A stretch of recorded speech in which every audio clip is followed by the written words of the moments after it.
स्वागत है आपका भक्ति ज्ञान चैनल पर। यहाँ हम आपको सुनाते हैं वेद, पुराण और लोक कथाओं से जुड़ी ऐसी दिव्य कथाएं जो न केवल आपके मन को शांति देगी बल्कि आपके जीवन को भी भक्ति और विश्वास से भर देगी। हरतालिका तीज व्रत कथा। प्रिय भक्तों, आज हम सुनेंगे हरतालिका तीज की वह पावन कथा जो केवल व्रत का महत्व नहीं बताती बल्कि एक स्त्री के प्रेम, त्याग और अटूट श्रद्धा की अद्भुत गाथा है। यह कथा हृदय को छू लेने वाली है, जैसे कोई अपनी ही जीवन यात्रा का अनुभव साझा कर रहा हो। इसे ध्यान से सुनिए, क्योंकि इसमें केवल नियम नहीं है बल्कि वे भावना है, वह सच्चा विश्वास है जो स्त्री के मन को शिव पार्वती की तरह पवित्र और अड़िग बना देता है।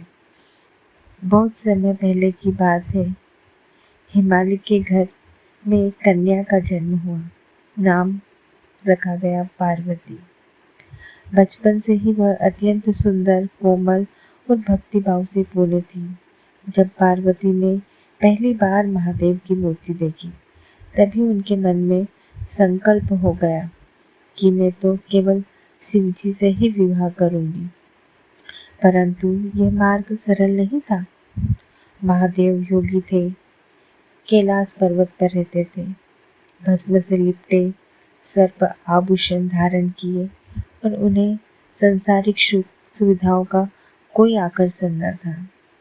पार्वती के माता पिता चाहते थे कि वह किसी राजकुमार से विवाह करे, लेकिन पार्वती का मन दृढ़ और अडिग था। उसने अपने मन की बात किसी से नहीं कही। वो जानती थी सच्चा प्रेम मांगता नहीं, त्याग करता है।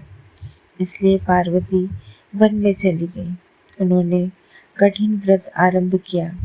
भोजन का त्याग कर केवल पत्तियों और जल पर जीवन व्यतीत करने लगी। हर सुबह गंगा जल से शिवलिंग का अभिषेक करती और प्रार्थना करती, हे भोलेनाथ, यदि मेरा प्रेम सच्चा है तो मुझे अपनी अर्धांगिनी स्वीकार करिए।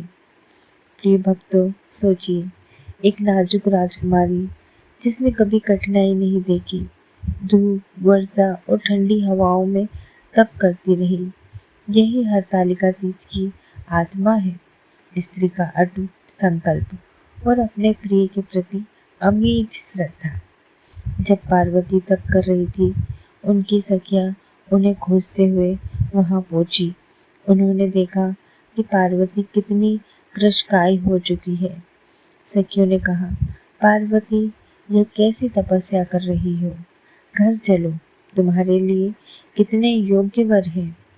पार्वती ने मुस्कुराकर कहा, सखियों, मेरा मन तो केवल शिवजी में ही रम गया है। मेरा विवाह होगा तो केवल उन्हीं से होगा, चाहे इसके लिए जन्मों तक तप करना पड़े। सखियां उनकी भक्ति से भाव विभोर हो गई और पार्वती के साथ व्रत रखकर शिव जी का ध्यान करने लगी। यही दिन हरतालिका तीज के नाम से प्रसिद्ध हुआ।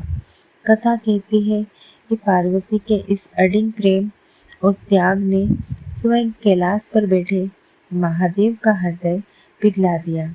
उन्होंने ध्यान में पार्वती का रूप देखा, धूप से सना शरीर, परंतु चेहरे पर दिव्य तेज।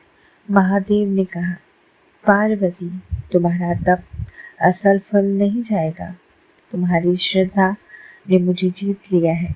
मैं तुम्हें अपनी अर्धांगिनी के रूप में स्वीकार करता हूँ। उस क्षण पार्वती की आंखों में आंसू थे, परंतु वे आंसू आनंद और पूर्णता के थे। उनकी सारी तपस्या और पीड़ा सार्थक हो गई। इसके बाद भव्य विवाह का प्रसंग आता है। कैलाश से शिव जी की बारात चली, जिसमें भूत, प्रेत, गण, योगी और देवता सब शामिल थे। शिव जी का स्वरूप था भस्म से लिपटा, जटाओं में गंगा और सर्पों के आभूषण।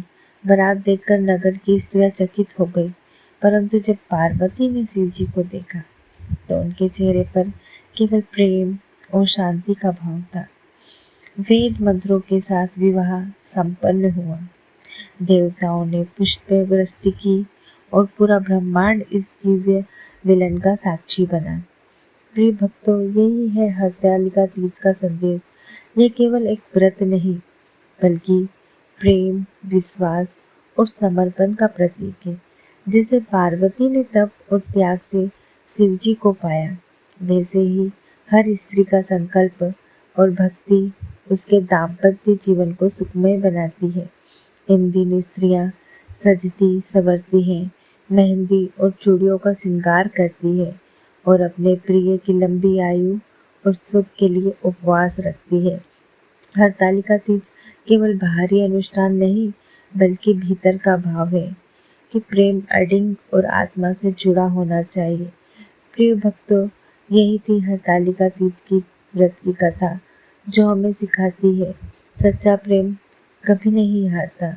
नहीं, भक्ति और विश्वास से हर कठिनाई पर विजय पाई जा सकती है।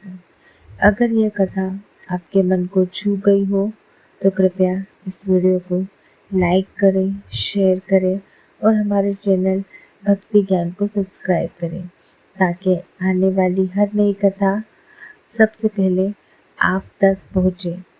आपका साथ और आशीर्वाद हमारी सबसे बड़ी शक्ति है। धन्यवाद। जय भोलेनाथ, जय माता पार्वती।